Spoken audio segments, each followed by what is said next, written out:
오늘은 로마서 2장 1절에서부터 3절의 말씀을 중심으로 남을 판단하는 사람아 라고 하는 제목으로 하나님 말씀 전하겠습니다. 로마서 2장은 유대인들의 죄에 대해서 지적을 하고 있습니다. 그러니까 1장에서 바울은 이방인들의 죄에 대해서 강하게 지적을 했습니다. 불의와 또 불경건을 통해서 하나님을 우상으로 바꾸어 섬기고 또 성적인 타락과 동성애와 그 외에 21가지의 그 죄에 대해서 바울은 얘기를 했습니다. 그래서 이런 죄를 지은 자들은 사형에 해당한다고 성경에서 하나님이 말씀하셨다. 그래서 그들 위에는 하나님의 심판, 하나님의 진노가 드리워져 있다고 하는 것에 대해서 바울이 얘기를 했습니다. 그래서 이 이야기를 듣던 유대인들이 뭐라고 말하냐면, 맞습니다. 저놈들은 죽어 마땅합니다. 저렇게 불경건하고 저렇게 타락하고 저렇게 부패한 사람들은 죽어 마땅하고 당연합니다. 그들에게는 하나님의 진노가 마땅히 있어야 합니다. 라고 그렇게 맞장구를 치는 것입니다. 그럴 때에 사도 바울이 2장 들어오면서 이렇게 말합니다. 우리 1절을 같이 한번 읽어보겠습니다. 시작. 그러므로 남을 판단하는 사람아, 누구를 막론하고 내가 핑계하지 못할 것은 남을 판단하는 것으로 내가 너를 정죄함이니 판단하는 내가 같은 일을 행함인지라. 그러므로 남을 판단하는 사람아, 그러니까 앞에 1장의 이야기를 듣고 나서 맞습니다. 맞아요. 그 사람들은 당연히 정죄를 받아서 심판을 받아서 하나님의 진노를 받아 마땅한 사람들입니다. 라고 말하는 사람아, 그렇게 묻고 있습니다. 여기서 이 판단하는 사람이 누구인지 구체적으로는 나와 있지 않습니다. 그러니까 내가가 구체적으로 누구인지는 잘 몰라요. 그런데 2장 17절에 가보면 뭐라고 말합니까? 2장 17절을 보시죠. 2장 17절, 유대인이라 불리는 내가, 그렇게 얘기를 하고 있습니다. 유대인이라고 불리는 내가. 그러니까 지금 사도 바울은 누구에 대해서 말을 하고 있는 것입니까? 유대인들에 대해서 말을 하고 있는 것입니다. 그러니까 유대인들이 1장에서 바울이 이방인들의 죄와 그 죄에 대한 하나님의 진노를 듣고 큰 소리로 아멘 하면서 그렇게 동의를 하고 있는 것입니다. 맞습니다. 저놈들은 죽어 마땅합니다. 예수 믿지 않는 이방인들은 맞습니다. 저렇게 살고 저렇게 부패하고 타락했습니다. 그러니까 하나님의 심판을 받는 것이 마땅하죠 라고 큰 소리로 아멘을 하는 것입니다. 그때 사도 바울이 잠깐 스톱, 너네들이 지금 내가 하는 말을 잘 못 알아듣는 것 같다.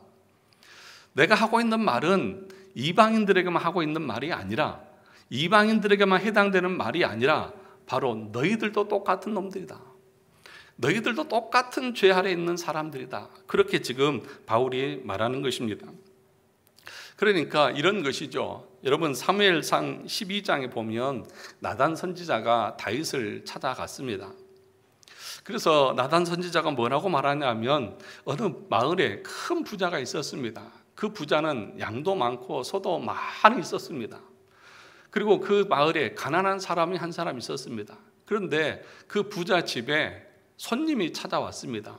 그런데 이 부자가 자기 집에 있는 양을 잡아서 그 손님을 대접한 것이 아니라 그 마을에 아주 가난한 사람에게는 양 새끼 한 마리, 자기 딸처럼 애지중지하고 키우고 있는 그 양을 빼앗아다가 잡아서 그 손님을 대접을 했습니다.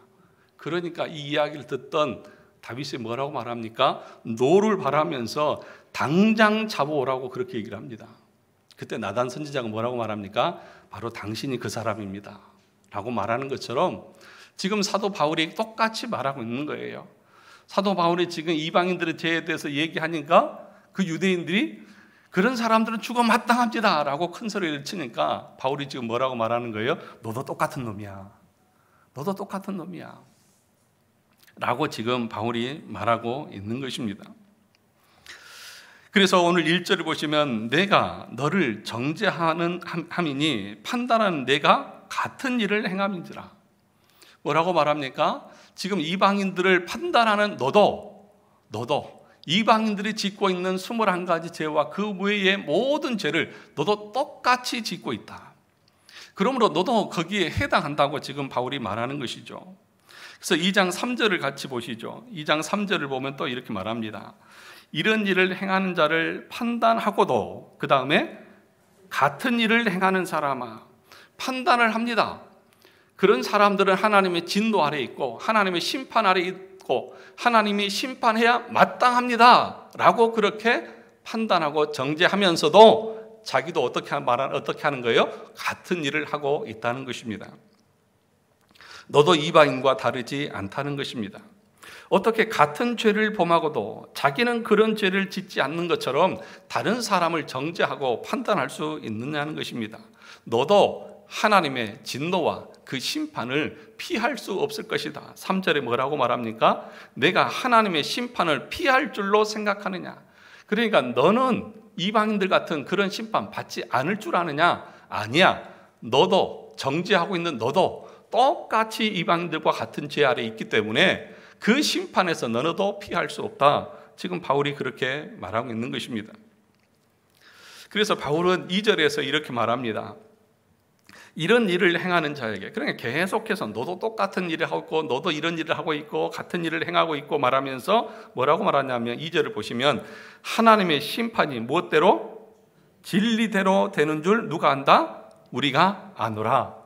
이것은 경건한 유대인이라고 하면은 누구나 인정하는 것입니다. 우리가 안다고 하는 거죠. 무슨 얘기예요? 하나님은 그 행위대로, 그 진리대로 심판하시는 분인 줄을 누구나 다 동의하고 안다는 거예요. 그런데 여기서 진리대로라고 하는 그 말의 의미는 뭐냐 하면 말씀대로 심판하신다, 그런 의미뿐만 아니라 하나님은 겉모습만 보고 판단하시는 분이 아니라 그 속마음에 흠이 전혀 없어야 된다. 그 마음까지 살펴서 하나님은 심판하신다. 이것을 누가 안다고요? 유대인들도 다 알고 있다고요. 그러니까 바울은 2절에서 이렇게 말하면서 너도 똑같은 일을 했지 않느냐. 그러므로 너도 이방인들을 당하는 그 심판에서 절대로 예외가 될 수 없다. 그 얘기를 지금 하고 있다는 것입니다. 이것이 바로 진리대로 되는 줄 아노니라 라고 하는 그런 말의 의미입니다. 유대인들은 겉으로는 참 깨끗해 보였습니다. 윤리적으로나 도덕적으로 다른 이방인들과는 비교할 수 없을 정도로 깨끗했습니다. 이 당시, 그러니까 예수님이 오실 때 2000년 전에 이방인들의 삶이라고 하는 것은 아주 비인간적이었고 비도덕적이었고 비윤리적이었죠. 그렇지 않습니까? 성적으로도 문란하고 타락하고. 그런데 그 당시 유대인들은 하나님의 율법을 받고 있었기 때문에 그들은 이방인들에 비해서는 윤리적이거나 도덕적으로 아주 비교할 수 없을 정도로 깨끗했습니다. 그러니까 상대적으로 이 유대인들의 생각 속에는 뭐가 있어요? 우리는 저런 사람과 같지 않다는 것이죠. 우리는 저런 이방인들과 같지 않다는 것이죠. 그래서 자기들에게는 그런 윤리적으로 도덕적으로 깨끗하다고 하는 우월감이 자리 잡고 있었던 것입니다. 그래서 이렇게 자기가 조금 낫다, 위에 있다고 생각하는 사람들의 특징이 무엇입니까? 자기보다 못한 사람들을 뭐 하는 거예요? 판단하는 것이죠. 자기보다 조금 못한 사람들을 정죄하는 것입니다. 그래서 1절에서 뭐라고 말합니까? 판단하는 것으로 내가 너를 정죄함이니.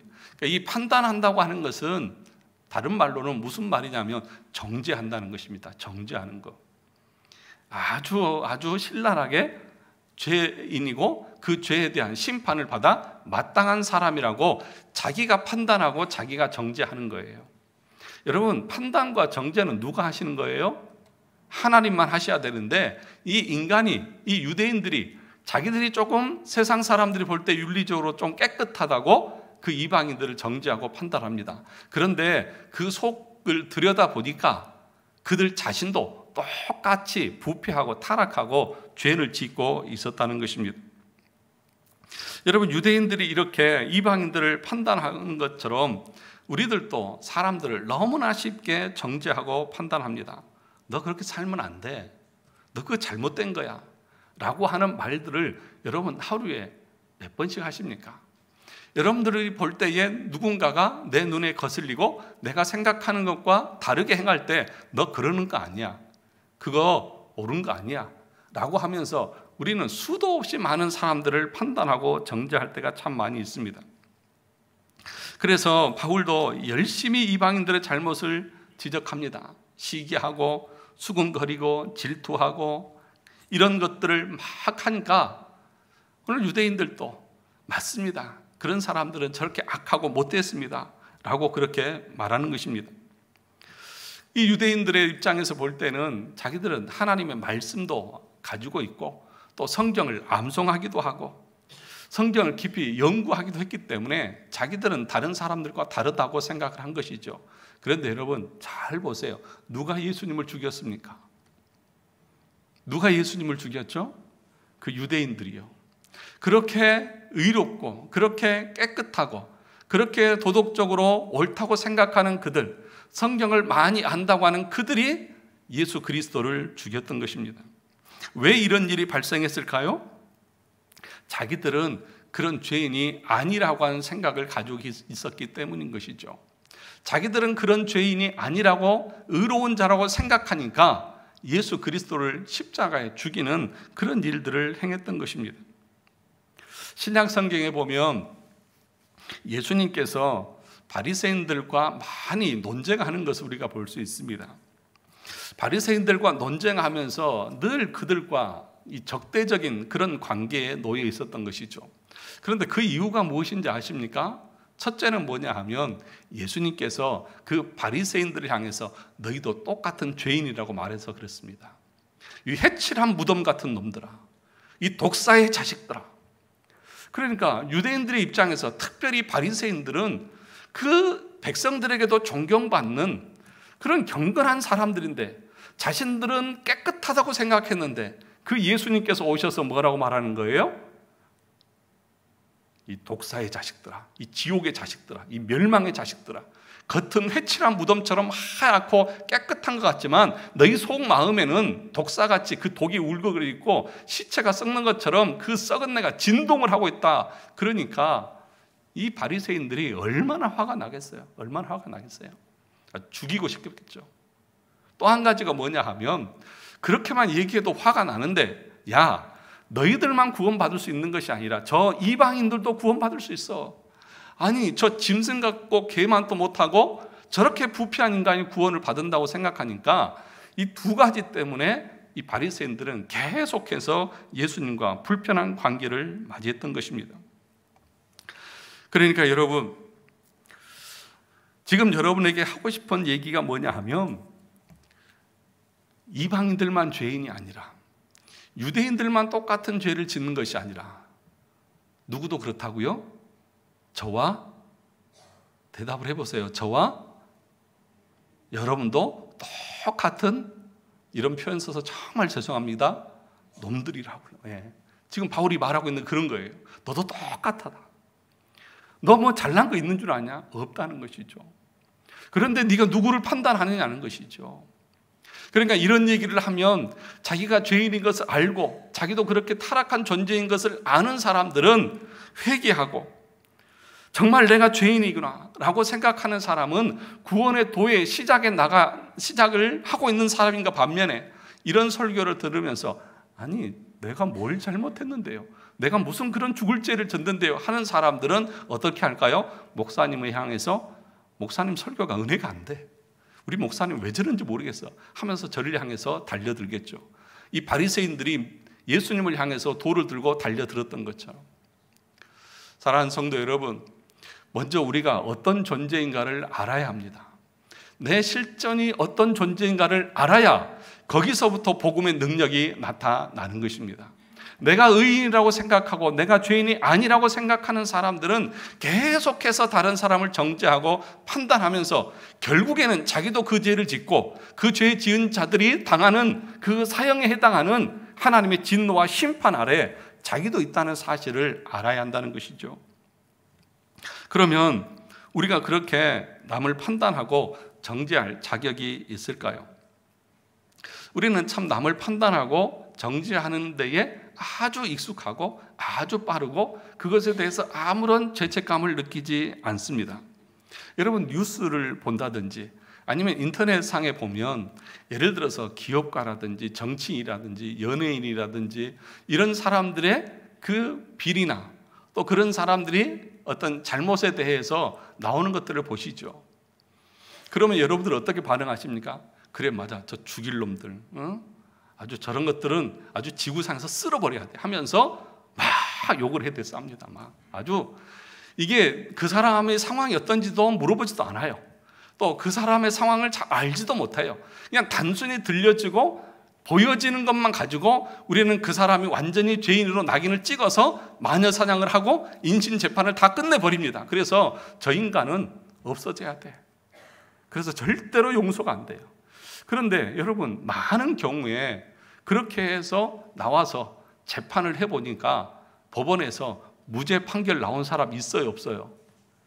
그 사람에 대해서 여러분들이 댓글로 지구에서 떠나라 이 죽일 놈들 하면서 욕했어요 안 했어요? 그런데 무죄는 나왔다니까요. 죄 없는 자를 모하면서 그렇게 막 인신 공격을 하고 재판을 해서 때로는 그런 댓글에 상처를 받아서 죄 없는 사람이 자살을 하는 그런 경우도 있습니다. 어떻게 보면 그것이 곧 살인죄와도 같은데 그리고 나서도 그 사람이 무죄 나왔으면 아니면 말고 그러면서 우리는 태연하게 그렇게 아무 일이 없었던 것처럼 살아갑니다. 똑같은 죄를 짓고 있으면서도 그렇게 무슨 죄를 지었다고 말하면 우리는 벌떼같이 달려들어서 사람을 주님 전엄하면서 온갖 비방과 온갖 판단과 정죄를 다 해버립니다. 사랑하는 성도 여러분, 우리가 그 위치에 있어 보지 않았잖아요. 그 사람이 왜 그렇게 결정하고 왜 그렇게 판단했는지 우리는 다 모르잖아요. 그렇지 않습니까? 어떤 때는 피치 못한 사정 때문에 그럴 수도 있는 경우도 있잖아요. 그래서 때로는 어떤 사람들은 야, 그럴 수도 있었겠다. 그렇게 서로가 인정할 때도 있잖아요. 내가 만약에 그 자리에 있었다고 하면 나는 그렇게 안 했을까요? 한번 생각해 보세요. 입장을 바꿔놓고 생각해 보세요. 내가 그 사람의 입장이었다고 하면 그렇게 안 했을까요? 나는 다 잘할 것 같죠. 나를 거기다 넣기만 해봐라. 나는 그렇게 안 하고 엄청나게 잘할 수 있을 것이다. 아니요, 한번 해보세요. 자영업 하시는 분들 또는 사업 하시는 분들, 개인적으로 뭘 이끌어 가시는 분들, 그분들의 고충과 마음의 어려움들을 우리가 어떻게 합니까? 그런데도 우리는 뭐 합니까? 보이는 것만 가지고 다 판단하고 정죄하고 아주 난도질을 해버리는 것이죠. 그런데 그런 판단할 자격을 누가 줬냐고요? 그렇게 정죄할 자격을 누가 줬냐고요? 그렇게 하고 나서도 우리는 아무렇지도 않은 듯 그냥 살아갑니다. 그리고 그들을 향해서 아주 거룩하고 아주 윤리적으로 도덕적인 그런 수준의 것을 요구합니다. 우리 주님도 감당 못할 그런 수준의 거룩과 윤리적인 수준을 요구하는 것이죠. 자기는 그렇게 안 살면서. 그러면서 우리는 한마디를 딱 합니다. 마지막에 딱 결정을 내려놔요. 아니 땐 굴뚝에 연기날이야. 뭔가 있으니까, 뭔가 구린내가 나니까 저런 일이 일어났지. 아니 땐 굴뚝에 연기 나겠어? 하면서 확증을 해버리는 것이죠. 예, 그것이 우리 인간의 악함이고요. 그리고 또 우리는 아무 일 없었던 것처럼 나하고는 상관없는 것처럼 살아가는 악한 사람들이 바로 우리들이라고요. 그래서 로마서 2장 2절에서 뭐라고 말합니까? 그러므로 남을 판단하는 사람아 누구를 막론하고 내가 핑계하지 못할 것은 남을 판단하는 것으로 내가 너를 정죄함이니 판단한 내가 같은 일을 행함이라. 그러니까 우리 하나님께서 뭐라고 말씀하시냐 하면요, 너 사람 판단했지? 다른 사람들 네가 판단한 그대로 나도 너를 판단하시겠다고 하나님께서 말씀하시는 거예요.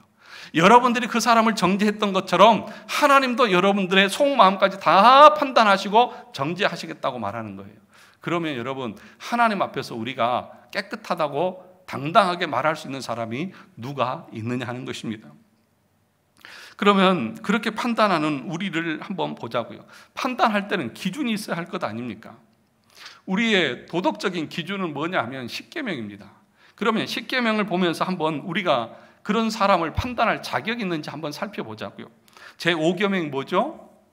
내 부모를 공경하라. 여러분 정말 부모를 공경하십니까? 정말 부모님을 공경하시냐고요. 부모님의 말씀에 한 번도 거역한 적이 없습니까? 부모를 향해서 원망하고 부모를 향해서 큰 소리치고 부모를 향해서 눈을 흘기면서 대들어보신 적 없으십니까? 부모 말에 여러분들이 100% 순종을 하셨습니까? 못하셨잖아요. 때로는 부모의 명예를 깎아내린 적도 있습니다. 넌 도대체 네 자식이냐? 너 같은 자식을 낳고도 네 어머니 미역국 끓여 드셨지? 라고 하면서 부모 욕을 먹이는 경우가 우리 주변에 얼마나 많이 있습니까? 참, 네 부모가 아깝다 라고 하는 그런 소리를 듣는 사람들도 있는 것이죠. 6계명이 무엇입니까? 살인하지 말라. 살인하지 말라.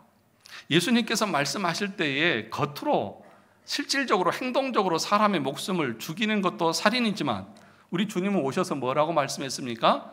내 마음에 사람을 미워하고 시기하고 질투하는 것도 뭐라고요? 살인이라고요.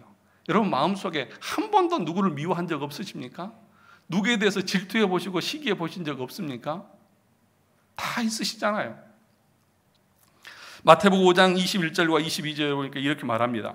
옛 사람에게 말한 바 살인하지 말라. 누구든지 살인하면 심판을 받게 되리라 하였다는 것을 너희가 들었으나 나는 너희에게 이르노니 형제에게 노하는 자마다 심판을 받게 되고, 화내는 거죠. 이웃에 대해서 화내는 자들에게 뭐 한다고요? 심판을 받게 되고, 형제에 대하여 나가라 이 바보 멍청이 머저리 같은 인간아 라고 인격적으로 짓밟은 것에 대해서도 하나님께서 죄 없다고 하지 않을 것이고, 미련한 놈이라고 하는 자는 지옥불에 들어가게 될 것이다. 그러면 7계명이 무엇입니까? 7계명은 간음하지 말랍니다. 간음도 마찬가지죠. 마음속에 음욕을 품고 여인을 바라보는 것부터 뭐라고요? 이미 간음했는지라. 그럼 8계명은 무엇입니까? 도둑질하지 말라. 여러분 도둑질이라고 하는 것은 물론 다른 사람의 것을 행동적으로 위치를 이동하는 것이 도둑질이기도 하지만 때로는 내야 될 세금을 내지 않는 것도 도둑질이고, 더 나아가서 당연하게 정당하게 지불해야 될 그 노동력의 대가를 정당하게 지불하지 않고 어떻게든지 주지 않으려고 하는 것도 뭐예요? 남의 것을 도둑질하는 것 같은 거예요. 여러분 어느 날 갑자기 누군가 얘기를 하다가 볼펜 가지고 쓰다가 집에 와서 보니까 내 호주머니에 그 사람의 볼펜이 있습니다. 그건 도둑질 아닌가요? 그거 돌려드렸습니까? 뭐 이 정도야 하면서 여러분 그냥 쓰시잖아요. 그러면 9계명은 무엇입니까? 내 이웃에 대해서 거짓 증거하지 말라. 이웃에 대해서 거짓말 한 적 없으십니까? 여러분 사실을 그대로만 전한 것이 아니라 우리는 누군가에게 말을 전할 때 보태서 합니다. 부풀려서 하지요. 그래서 야, 나 여기 조금 상처 나서 아파. 그러면 저 끝에 있는 사람에게는 그 사람 죽었대 이렇게 나갑니다. 그러잖아요. 별것도 아닌 거에서 그냥 살짝 뵌 건데 야, 그 사람 아프대. 어디가 아프대? 자, 팔이 잘렸대. 라고 하면서 결국에는 사람을 죽여버리는 것이 거짓말의 실태의 모습이잖아요. 그래서 누군가에게 전달할 때 보면 항상 보태서 해요. 항상 보태서 해요. 그대로 하는 법은 없습니다. 마지막 10계명이 뭐예요? 내 이웃의 물건을 탐내지 말라. 탐 안 낸 적 있으십니까? 남이 가지고 있는 거 좋은 거 보면 탐나시죠? 다 탐심은 죄라고 말했는데, 그러면 여러분들은 구약에서 말하는, 성경에서 말하는 그 10계명의 기준에 보면 여러분들은 다른 사람을 판단하는 데 있어서 자격에서 뭐예요? 있어요? 없어? 있습니까? 없습니까? 없잖아요. 그럼 신약에 와서 한번 볼까요? 신약에 와서 보면 마태복음 5장 산상수훈을 보면 모세의 율법을 그대로 가져와서 우리 주님께서 말씀하십니다. 여러분 팔복을 아시죠? 심령이 가난한 자는 복이 있나니 천국이 그들의 것이며, 애통하는 자는 복이 있나니 그들이 위로를 받을 것이며, 온유한 자는 복이 있나니 그들이 땅을 기업으로 받을 것이며, 의에 줄이고 목마른 자는 복이 있나니 그들이 배부를 것이며, 긍휼히 여긴 자는 복이 있나니 그들이 긍휼히 여김을 받을 것이며, 마음이 청결한 자는 복이 있나니 그들이 하나님을 볼 것이며 화평하게 하는 자는 복이 있나니 그들이 하나님의 아들이라 일컬음을 받을 것이며 의를 위하여 박해를 받는 자는 복이 있나니 천국이 그들의 것임이니라. 여러분, 이 8가지의 그 상태가 여러분들 가운데 있습니까? 사람들은 말합니다. 얼추 나는 이 정도는 하고 있다. 나는 좀 마음이 가난하고 애통하기도 하고 의를 위해서 핍박받기도 하고 또 긍휼히 여기는 마음도 있고 그래서 가난한 사람들을 보면 그냥 못 지나가고 또 나는 불쑥불쑥 화도 안 내고 참 온유하고 라고 하면서 여러 가지 것들을 얘기합니다.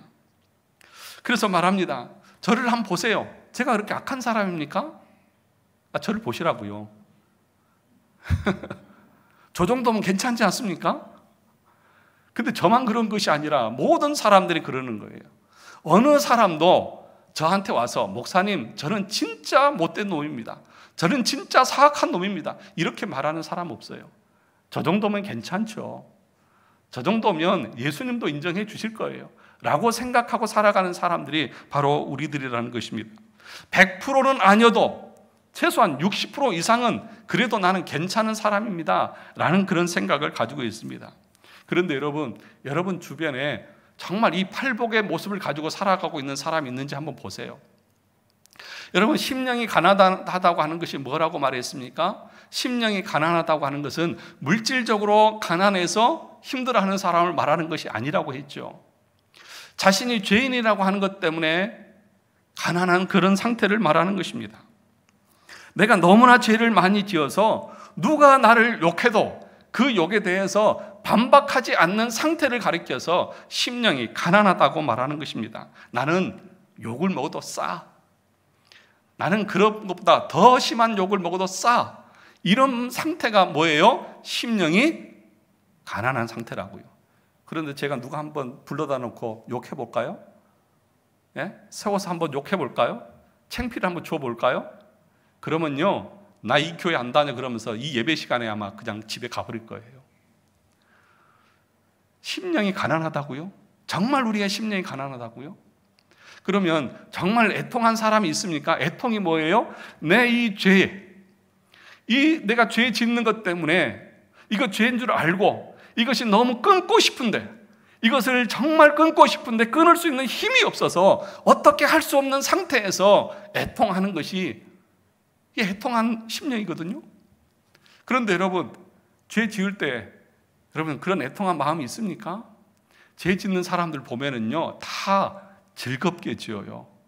죄 짓는 사람들 다 보면 어쩔 수 없어서 짓는 사람이 아니라요, 그것이 너무 재밌고 즐거우니까 죄를 짓는 거예요.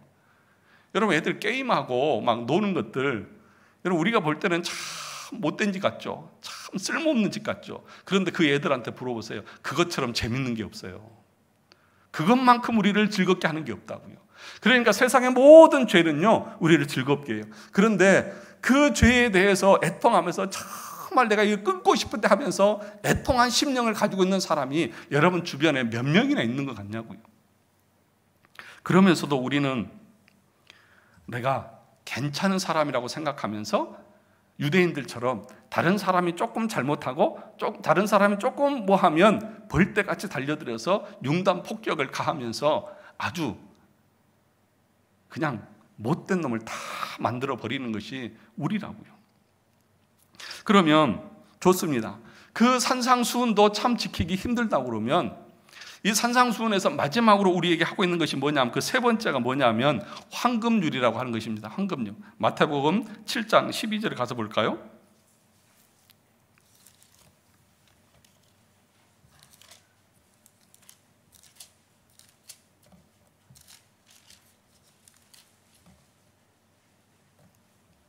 마태복음 7장 12절, 우리가 잘 아는 황금률이라고 하는 것인데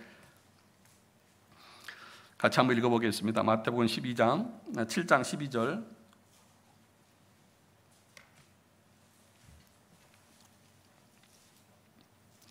같이 읽어보겠습니다. 시작. 그러므로 무엇이든지 남에게 대접을 받고자 하는 대로 너희도 남을 대접하라. 이것이 율법이요 선지자니라. 그러니까 여러분, 산상수훈에 들어오면서 제일 마지막이 뭐냐면 마태복음 7장 12절이에요. 여러분, 팔복의 그 모습을 내가 다 살아낼 수 없다고 칩시다. 그렇죠? 그런데 최소한 커트라인이 뭐냐 하면 남에게 대접을 받고자 하는 대로 또 남을 대접하라는 거예요. 이 정도는 해야 될 거 아니냐, 이 정도는. 그렇지 않습니까? 그게 공정한 거 아니에요? 그렇지 않습니까? 남에게 대접을 받고 싶은 대로 나도 남을 대접하는 것이 이거 기본이잖아요. 아주 그러니까 기본 기초적인 거라고요. 그런데 여러분, 그렇게 하시나요? 어떤 사람들은 참 다른 사람들에게 충고를 잘합니다. 저에게도 충고를 하는 분들이 있고요. 이렇게 하면 목회를 잘할 수 있다, 이렇게 해야 또 된다 하면서 막 충고를 하는 사람들이 있죠. 그런데 여러분, 여러분들이 충고를 받을 때는 어떠세요? 누군가가 여러분을 앉혀놓고 여러분을 향해서 이건 이렇고 이렇게 해야 된다, 이렇게 할 때 여러분의 마음은 어떠세요? 즐거우세요? 근데 왜 다른 사람들한테 그렇게 충고를 기쁘고 즐겁게 하십니까? 내가 충고를 받는 것이 힘들면 다른 사람도 힘들다는 것을 아셔야죠. 내가 누군가에 향해서 얘기하면 그 사람도 그것에 대해서 힘들다는 것을 우리가 알아야죠. 그런데 우리는 공정하지 않은 거예요. 그런 수준도 안 되는 거예요. 남에게는 좋은 대접을 받고 싶으면서도 나는 다른 사람을 막 대하는 거예요. 다른 사람에게 사랑을 받고 싶으면서도 다른 사람을 그렇게 사랑스럽게 대하지 않아요. 다른 사람들에게 좋은 말로, 공손한 말로, 겸손한 말로 듣고 싶으면서도 나는 그렇게 다른 사람을 향해서 함부로 막 말을 하는 거예요. 그러니까 우리는 뭐예요? 다 탈락이에요.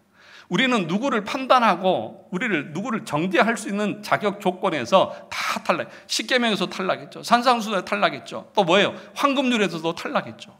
그러면 성경을 떠나서, 신앙을 떠나서 이 세상에서 우리가 누군가를 판단할 자격이 있는지 볼까요? 여러분 자녀를 대할 때는 어떠세요? 우리 자녀는 어때요?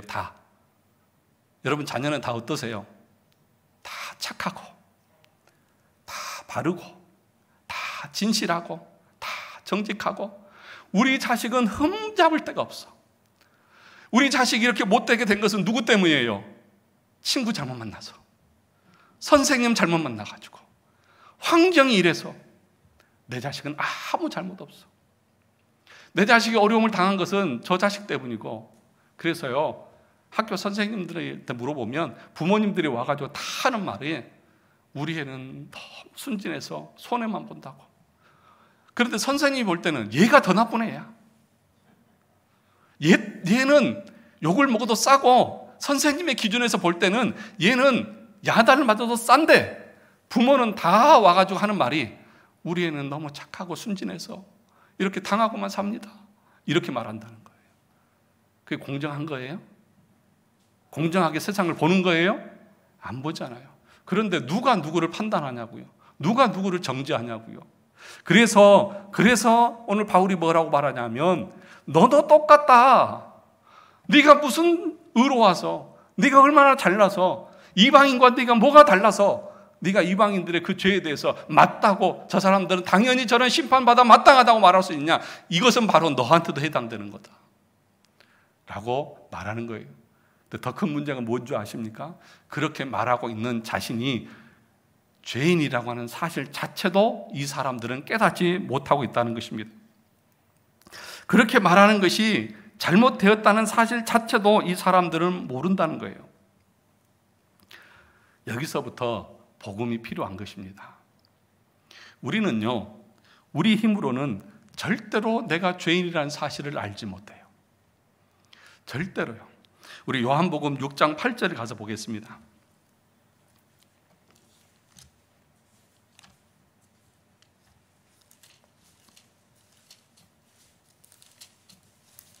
요한복음 6장 8절입니다.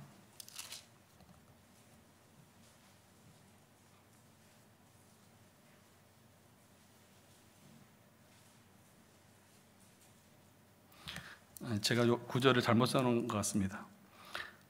제가 읽어드릴게요. 요한복음에 보면 그가 와서 죄에 대하여, 의에 대하여, 심판에 대하여 세상을 책망하시리라. 그가 와서, 누가 왔어요? 그가 와서. 여기서 그는 누구예요? 성령이 오시면 뭐에 대해서 말한다고요? 죄에 대해서. 그러니까 성령께서 우리 심령 가운데 와야만 뭘 알 수 있는 거예요? 내가 죄인이라는 것을 알 수 있는 거예요. 성령께서 내 안에 오셔서 우리의 죄를 밝혀주고 드러내주고 내가 얼마나 부패한 존재인가를 알려줄 때에만 우리가 죄인이라는 것을 깨닫는다고. 그래서 우리가 아무리 노력하고 아무리 애써도 우리 스스로는 우리가 죄인이라는 사실을 절대로 알지 못합니다. 성령이 오셔서 그 내 안에 있는 모든 것을 다시 새롭게 해주셔야만 그 하나님의 심판이 얼마나 무서운 것인지도 알게 된다는 것입니다. 또 하나, 성령이 오면 갈라디아서 5장 17절에 보니까 이렇게 말합니다. 내가 이르노니 너희는 성령을 따라 행하라. 그리하면 육체의 욕심을 이루지 아니하리라. 육체의 소욕은 성령을 거스리고 성령은 육체를 거스리나니 이 둘이 서로 대적하므로 너희가 원하는 것을 하지 못하게 하려 함이라. 성령이 오시면 두 번째 조건인데 그것이 뭐냐 하면 우리가 원하는 것을 하지 못하게 한대요. 이해되십니까? 성령이 오시면 우리 마음속에 일어나는 소욕을 다 억제시키고 눌러버린다고요. 그것이 성령이 임한 사람의 특징이라고요. 그러니까 예수 믿는다고 하는 것은 여러분의 소원 성취를 이루는 것이 아닙니다. 어떤 사람은 교회 다니면서 예수 믿으면서 자기의 소원을 이루려고 하는 사람들이 있습니다.